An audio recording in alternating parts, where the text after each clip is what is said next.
Hello friends, स्वागत है आप सभी का आपके अपने यूट्यूब चैनल परीक्षा क्रांति 2 पे। आज हम बात करेंगे मैथ का जो चैप्टर 3 है, मतलब मैट्रिक्स के बारे में बात करने वाले हैं। इससे पहले हम आप लोगों को अभी ट्रिगोनोमेट्री चैप्टर कंप्लीट हुआ है और उसका लास्ट द एंड कर चुके हैं। ठीक है, उसका जो टोटल वीडियो है 6 से 7 वीडियो है। अगर आप उस चैप्टर को नहीं देखे हैं तो उसका बहुत ज़्यादा वेटेज है, मतलब 20 से 22 क्वेश्चन आपको ट्रिगोनोमेट्री से देखने को मिलते हैं। और जितने भी हमने कॉन्सेप्ट बताए हैं उसमें ट्रिगोनोमेट्री में आपको उससे बाहर क्वेश्चन कहीं नहीं आएगा। ठीक है, तो अगर आप ट्रिगोनोमेट्री चैप्टर आप नहीं पढ़े हैं तो आप मेरे प्लेलिस्ट में जा करके आप देख सकते हैं परीक्षा क्रांति 2 पे, उसमें प्लेलिस्ट अपलोड हो चुका है। आज हम बात करेंगे चैप्टर 3 मैट्रिक्स के बारे में। मैट्रिक्स स्टार्ट करने से पहले आपको कुछ बातें पता होना चाहिए कि जो मैट्रिक्स होता है वो क्या होता है। तो आप बोर्ड पे देख ही रहे होंगे कि 0 to हीरो है, मतलब आपको पूरा एकदम 0 से लेकर के आपको अपर लेवल तक ले जाएंगे।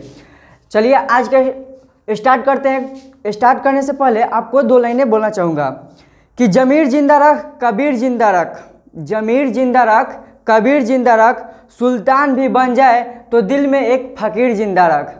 जमीर जिंदा रख कबीर जिंदा रख, अगर सुल्तान भी बन जाए तो दिल में एक फ़कीर जिंदा रख।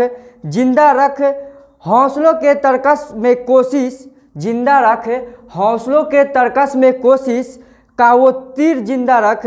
हार जाए चाहे ज़िंदगी में सब कुछ, कि हार जाए चाहे ज़िंदगी में सब कुछ, मगर फिर से एक जीतने का जुनून जिंदा रख, जीतने का एक जुनून जिंदा रख। इसी के साथ आज स्टार्ट करते हैं मैट्रिक्स का, जो कि हमारे पास है आव्यूह।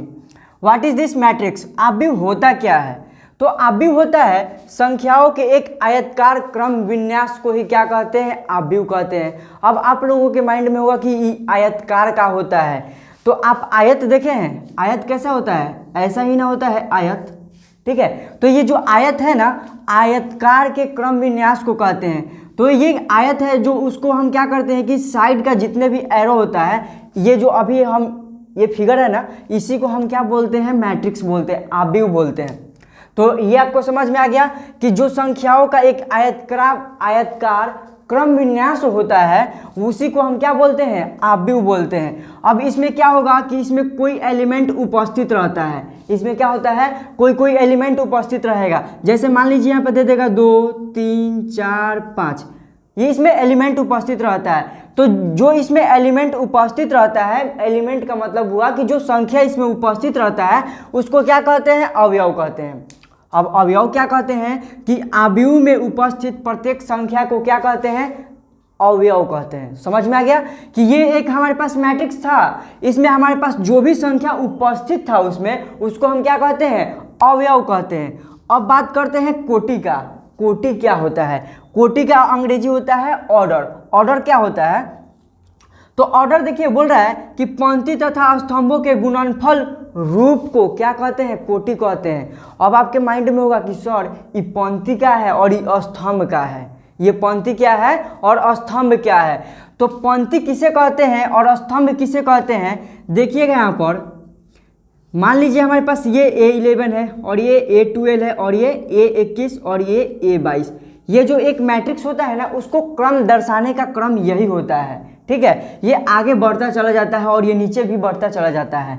तो जो हमारे पास ऐसे लेटा हुआ रहता है ना, ऐसे है, देखिए तो ये A11 और A12, तो इसको हम बोलते हैं रो। क्या बोलते हैं? रो। रो का मतलब होता है पंक्ति। क्या होता है? पंक्ति होता है। ठीक है, और जैसे ये एक खड़ा है, ये जो लेटा हुआ है इसको हम क्या बोलेंगे? रो। ठीक है, और देखिए ये एक ऐसे खड़ा है ना, ऐसे देखिए तो ये एक खड़ा है, ये इसके आगे क्या आएगा? 31 आएगा, फिर उसके आगे 41 आएगा। तो जैसे ये ऐसे एक खड़ा है उसको हम बोलते हैं कॉलम। क्या बोलते हैं उसको? कॉलम। कॉलम का मतलब होता है स्तंभ होता है। क्या होता है? कॉलम का मतलब स्तंभ होता है। इसका हिंदी क्या होता है? स्तंभ। तो समझ में आ गया कि पंक्ति क्या है और स्तंभ क्या है। अब बोल रहा है कि कोटि, तो पंक्ति तथा स्तंभों के गुणनफल रूप को कोटि कहते हैं। तो देखिए मान लीजिए कि हमारे पास ये कोई मैट्रिक्स है, इसमें कोई एलिमेंट उपस्थित है। ठीक है, ये पंक्ति और स्तंभ को अभी यहाँ पर डिफाइन किए हैं, अभी कोटि को नहीं बताएं कि कोटि क्या है। तो कोटि समझिएगा कि ये हमारे पास कोई मैट्रिक्स है, इसमें कोई एलिमेंट उपस्थित है। अब हमको नहीं पता है कि इसमें कौन कौन सा एलिमेंट उपस्थित है, तो हम मान लिए कि ये मान लीजिए कि m क्रॉस n है। तो ये जो m है और जो n है, जो m है जो n है, वही हमारे पास क्या कहलाता है, कोटि कहलाता है। अब कहिए कि सॉरी m और n कहाँ से लिख दिए। मान लीजिए कि हमारे पास एग्जाम्पल के तौर पे 2 3 4 5 ये एक मैट्रिक्स में दिया गया है, ठीक है, ये एक क्या है, मैट्रिक्स में दिया गया है। तो अब देखिए तो इसमें पंक्ति कितना है, आप पंक्ति अब गिन सकते हैं ना, अभी बताया है जो ऐसे लेटे हुआ तो वो पंक्ति होता है, तो 1 और 2, पंक्ति कितना, तो 2। अब स्तंभ गिनिए तो स्तंभ 1 और 2। अब किसी के माइंड में होगा कि सर 1 2 3 4, नहीं, और उसे नहीं गिनना है, ये पूरा एक पंक्ति होता है, ये पूरा एक पंक्ति होता है। और जो ये पूरा एक होता है यहाँ तक भी आ सकता है, नीचे तक, वो पूरा स्तंभ होता है। तो इसमें स्तंभ कितने हैं, 1 और 1 2, तो स्तंभ भी कितना, 2। तो ये 2x2 का मैट्रिक्स है। तो वही बोल रहा है कि जितने बाय जितने का कोटि होता है, तो कोटि को हम m क्रॉस n से सूचित करते हैं। अगला बोल रहा है कि अवयवों की संख्या, अवयवों की संख्या को क्या कहते हैं, बोल रहा है कि पंक्ति तथा स्तंभों के गुणनफल को कहते हैं। अभी कह रहा है कि गुणनफल रूप को कहते हैं, मतलब कि खाली रूपरेखा दिखाना है, इसको सॉल्यूशन करके नहीं दिखाना है। जैसे कि क्वेश्चन आ गया तो उसको खाली क्वेश्चन शो करना है, आपको आंसर नहीं निकालना है। तो यही बोल रहा है कि पंक्ति तथा स्तंभों के गुणनफल रूप को कोटि कहते हैं। और ई क्या बोल रहा है, अवयवों की संख्या की पंक्ति तथा स्तंभों के गुणनफल को क्या कहते हैं, अवयवों की संख्या कहते हैं। समझ में आ गया। मतलब हमारे पास मान लीजिए कि ये कोई मैट्रिक्स है, m क्रॉस n का है, तो जो हमारे पास ये मैट्रिक्स आएगा तो हम कह सकते हैं कि mn होगा। गुना करने पर जो रिजल्ट प्राप्त होगा, जैसे कि हम एग्जाम्पल करवाएंगे, उसमें आपको ज़्यादा समझ में आएगा। तो ये रहा अवयवों की संख्या। अब हम बात करेंगे टाइप्स ऑफ मैट्रिक्स, आव्यूह के प्रकार क्या होते हैं। चलिए देखते हैं। अब हमारे पास है टाइप्स ऑफ मैट्रिक्स, आव्यूह के प्रकार। अभी हम लोग पढ़ लिए आव्यूह के बारे में, आव्यूह होता क्या है, पंक्ति पढ़ लिए, स्तंभ पढ़ लिए, उसके बाद पढ़े हैं लोग, आपको नीचे बताए थे अवयव पढ़े हैं लोग और अवयवों की संख्या पढ़े हैं लोग। अब हम बात करते हैं आव्यूह के प्रकार, टाइप्स ऑफ मैट्रिक्स। होता क्या है, तो 7 टाइप्स ऑफ मैट्रिक्स, मतलब आव्यूह के प्रकार जो होते हैं कितने होते हैं, 7 प्रकार के होते हैं। पहला आता है स्तंभ आव्यूह। अभी हम आपको इधर बताए ना, स्तंभ और पंक्ति थोड़ा थोड़ा बताए हैं, अभी उसका प्रकार पढ़ना है तो आपको ज़्यादा बेटर समझ में आएगा। बोल रहा है स्तंभ आव्यूह, तो जिस आव्यूह में केवल एक स्तंभ हो, जिस आव्यूह में केवल एक स्तंभ हो, उसी को क्या कहते हैं, स्तंभ आव्यूह कहते हैं। एग्जाम्पल देखिएगा, हमारे पास ये एक क्या है, आव्यूह है।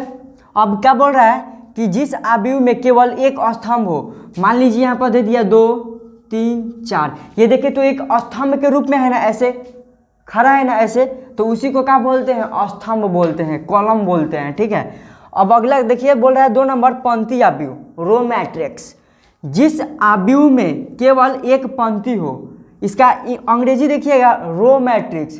मतलब इसको अगर थोड़ा सा एक्सप्लेन करिएगा तो रो मैट्रिक्स मतलब जो आदमी रोता है वो गिरेगा ही गिरेगा। तो इसको एग्जाम्पल देखिएगा कितना बेस्ट है एग्जाम्पल, मतलब कि इसको जो आदमी रोएगा वो क्या होगा, गिरेगा, मतलब वो लेटा हुआ रहता है, सोया रहता है। तो ये मान लीजिए हमारे पास कोई मैट्रिक्स है, इसमें कोई संख्या है 4 5 6, तो देखिए तो एक पंक्ति के रूप में है ना, मतलब लेटा हुआ है, तो उसी को हम लोग क्या बोलते हैं, पंक्ति आव्यूह बोलते हैं, जिसका अंग्रेजी होता है रो मैट्रिक्स। तो जिस आव्यूह में केवल एक पंक्ति हो, तो ये देखिए तो एक पंक्ति है और ये एक मैट्रिक्स में है, तो उसी को हम क्या बोलेंगे, पंक्ति आव्यूह बोलेंगे। अगला बोल रहा है स्क्वायर मैट्रिक्स, मतलब वर्ग आव्यूह। तो जिस आव्यूह में केवल एक रो तथा जिस आव्यूह में रो और कॉलम की जो संख्या होती है वो समान हो, मतलब पंक्ति तथा आव्यूह की जो संख्या समान होती है, उसी को क्या बोलते हैं, वर्ग आव्यूह बोलते हैं। अब आपके दिमाग में होगा कि सॉरी समान कैसे होगा, देखिए एग्जाम्पल देखिएगा, एग्जाम्पल क्या होगा, मान लीजिए हमारे पास ये संख्या 2 और 3 है, तो यहाँ पर 4 और 5 है, तो देखिए तो इसमें पंक्ति कितना, 1 और 2, पंक्ति कितना 2, स्तंभ कितना 1 और 2, तो दोनों समान है ना, मतलब पंक्ति की संख्या भी 2 और स्तंभ की संख्या भी 2। ठीक है, पंक्ति की संख्या भी 2 और स्तंभ की संख्या भी 2, तो हम कह सकते हैं कि दोनों का जो पंक्ति और स्तंभ है क्या है, समान है। तो इसी को हम लोग क्या कहते हैं, वर्ग आव्यूह बोलते हैं। अब थोड़ा सा ध्यान दीजिएगा कि जो पंक्ति होता है ना, पंक्ति आव्यूह, जो पंक्ति होता है इसको हम आई से सूचित करते हैं।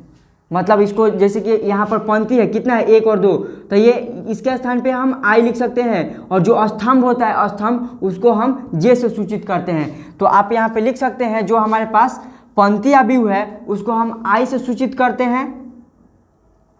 इसको किससे सूचित करते हैं, आई से सूचित करते हैं। और जो हमारे पास स्तंभ आव्यूह होता है इसको स्मॉल जे से सूचित करते हैं, स्मॉल जे से सूचित करते हैं। ठीक है, तो ये हमारे पास रहा, और आगे हम 3 तक है, अब आगे देखते हैं। चलिए अब देखते हैं, हम 3 तक बात कर चुके हैं। अब 4 नंबर है विकर्ण आव्यूह, जिसका इंग्लिश होता है डायगोनल मैट्रिक्स। अब डायगोनल आप पढ़े होंगे 7th 8th 9th 10th में, तो आप कहिएगा कि सर हम वो सब बातें भुला गए। तो चलिए आज हम आपको बता देते हैं कि ये डायगोनल होता क्या है, विकर्ण क्या होता है। ठीक है, लेकिन आपको याद रखना चाहिए, ये छोटी छोटी बातें हैं कि विकर्ण होता क्या है। हमारे पास मान लीजिए कि ये कोई स्क्वायर है, तो इसके जो तिरछी जो कट करता है ना, ये जो कट करता है, ये सब जो लाइनिंग होता है उसी को हम लोग क्या बोलते हैं, विकर्ण बोलते हैं। मतलब इस छोर से लेकर के इस छोर के बीच में जो पाई पड़ा जाता है उसी को हम लोग क्या बोलते हैं, विकर्ण बोलते हैं, मतलब डायगोनल बोलते हैं। ठीक है, तो डायगोनल मैट्रिक्स होता क्या है, बोल रहा है यदि विकर्ण के अतिरिक्त सभी अवयव शून्य हो, यदि विकर्ण के अतिरिक्त सभी अवयव शून्य हो। एग्जाम्पल देखिएगा, कहना क्या चाह रहा है, यदि विकर्ण के अतिरिक्त सभी अवयव शून्य हो। अभी हम बताए हैं कि जो मैट्रिक्स होता है क्या होता है, एक आयतकार होता है। तो मान लीजिए कि हमारे पास ये कोई मैट्रिक्स है, ठीक है, अब इसमें डायगोनल कौन सा होगा, ऐसे ऐसे होगा और ऐसे ऐसे होगा। तो बोल रहा है कि विकर्ण के अतिरिक्त सभी अवयव क्या हो, विकर्ण के अतिरिक्त सभी अवयव शून्य हो। तो मान लीजिए कि हमारे पास 1 2 3 ये विकर्ण है, 1 और 2 विकर्ण है, तो ये हमारे पास क्या होगा, शून्य होगा। ये एक डायगोनल है, इसको 3 वाला कॉलम में समझिए, 1 1 0 0 0 2 0, फिर आपका 0 0 3। इसमें आपको ज़्यादा समझ में आएगा। ये हमारे पास क्या है, ये 3x3 का मैट्रिक्स है। इसमें पंक्ति की संख्या कितना है, 1 2 3, 1 2 3 कॉलम और 1 2 3 स्तंभ। तो हम कह सकते हैं कि 3x3 का है। तो अब देखिए बोल रहा है कि पंक्ति किसके अतिरिक्त, विकर्ण के अतिरिक्त। ये एक विकर्ण हो गया, ये क्या बन रहा है, ये एक विकर्ण बन रहा है। तो विकर्ण के अतिरिक्त देखिए तो सभी अवयव क्या है, शून्य है ना, तो उसी को क्या बोलते हैं, विकर्ण आव्यूह बोलते हैं। अगला बोल रहा है कि स्केलर मैट्रिक्स अदिश आव्यूह। आप लोग फिजिक्स में पढ़े होंगे अदिश और सदिश। क्या होता है अदिश, क्या होता है सदिश। स्केलर मैट्रिक्स क्या होता है, जिसमें कोई दिशा नहीं होता है, लेकिन हम वहाँ पे दिशा का बात नहीं कर रहे हैं, हम अभी मैथ पढ़ रहे हैं लोग। ठीक है, बोल रहा है कि यदि विकर्ण के सभी अवयव क्या हो, समान हो। अब सॉरी विकर्ण फिर आ गया, तो बोल रहा है कि जो विकर्ण का जो अवयव होगा, जो संख्या लिखेंगे वो सभी का होना चाहिए, समान होना चाहिए। एग्जाम्पल देखिएगा इसका क्या हो सकता है। मान लीजिए कि हमारे पास ए बराबर कुछ दिया हो, मैट्रिक्स है ए बराबर, हमारे पास मैट्रिक्स दिया है √3 0 0 0 √3 0 0 0 √3। ये हमारे पास एक मैट्रिक्स है। तो देखिए तो इसका डायगोनल क्या है, विकर्ण क्या है, सभी समान है ना, तो इसी को हम लोग क्या बोलते हैं, अदिश आव्यूह बोलते हैं। अब आपके दिमाग में होगा कि सर √3 का है लिए हैं, तो आप कोई भी संख्या मान सकते हैं। ठीक है, अब किसी के दिमाग में कि सर हम ऐसे भी तो डायगोनल मान सकते हैं ना, आप ऐसे ही क्यों लिख रहे हैं, तो आप ऐसे भी लिख सकते हैं, उसमें कोई आपत्ति आपको नहीं हुई।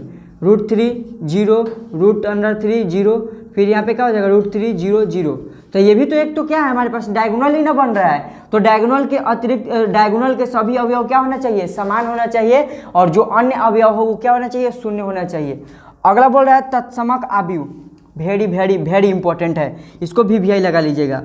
ये आइडेंटिटी मैट्रिक्स होता क्या है कि विकर्ण के सभी अवयव एक हो, विकर्ण के सभी अवयव एक हो तथा अन्य अवयव क्या हो, शून्य हो। एग्जाम्पल देखिएगा इसका, एग्जाम्पल क्या हो जाएगा, मान लीजिए कि हमारे पास ये 1 0 0 1, तो ये हमारे पास क्या हो गया 2×2 का मैट्रिक्स है, तो ये विकर्ण हो गया। विकर्ण के अवयव क्या है, एक एक है।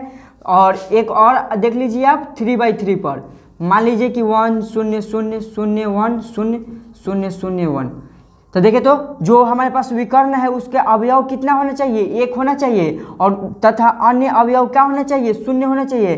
तो विकर्ण के अतिरिक्त सभी अवयव क्या है, शून्य है। और ये क्वेश्चन आपको एग्जाम्पल मतलब कि जो हमारे पास ऑब्जेक्टिव आता है उसमें डायरेक्ट पूछ लिया जाता है, तो यहाँ सभी क्वेश्चन उठने का चांस रहता है। ठीक है, अगला है, लास्ट है शून्य अवयव। जीरो मैट्रिक्स क्या होता है, यदि सभी अवयव क्या हो, शून्य हो। मान लीजिए कि हमारे पास कोई मैट्रिक्स है, इसमें सभी अवयव क्या हो, शून्य हो, इसी को हम लोग क्या बोलते हैं, जीरो मैट्रिक्स बोलते हैं। ये 2×2 का भी हो सकता है, ये 3×3 का भी हो सकता है, ये 3×3 का भी हो सकता है, यहाँ पर लिख देते हैं 3×3 का भी हो सकता है। ठीक है, ये जरूरी नहीं है, जब आप लोग क्वेश्चन करिएगा तो ज़्यादा माइंड खुलेगा। तो ये रहा हमारे पास, जितने भी हमारे पास बेसिक था वो सब हम बता चुके हैं आपको। और एक रहा फार्मूला का, तो अभी हम लिख दे रहे हैं, वो फार्मूला क्या है, ये रहा आपका इम्पॉर्टेंट फार्मूला। ए बराबर क्या होता है, हमारे पास ऐसे ही जो मैट्रिक्स का डायगोनल होता है, सॉरी जो मैट्रिक्स का मानचित्र होता है, एक ऐसे ही होता है। ये हमारे पास A11 से स्टार्ट करते हैं, 1 से नहीं, कहाँ से स्टार्ट करते हैं, A11 से स्टार्ट करते हैं। ये मैट्रिक्स वालों का क्या नाम है, ये फार्मूला बना करके दिए हैं, तो हम लोग इसका क्या करते हैं, उपयोग करते हैं। ठीक है, तो बोल रहा है कि जैसे जैसे हम आगे बढ़ेंगे ना, A11 A12 A13 A14 A15 A16 आगे तक जाते रहता है। हम आपको इसमें जो पढ़ना है ना, 3×3 का ही मैट्रिक्स पढ़ना है, मतलब ये भी नहीं दिया गया है आपको इतना ही पढ़ना है, उससे ज़्यादा आपको नहीं पढ़ना है, वो कंपटीशन तक भी इतना ही आता है। A21 22 23 24, फिर 31 32 33 34, फिर आगे आएगा तो 41 42 43, फिर आगे आएगा तो 51 52 53, लेकिन वो सब पढ़ना नहीं है, आपको इतना ही पढ़ना है।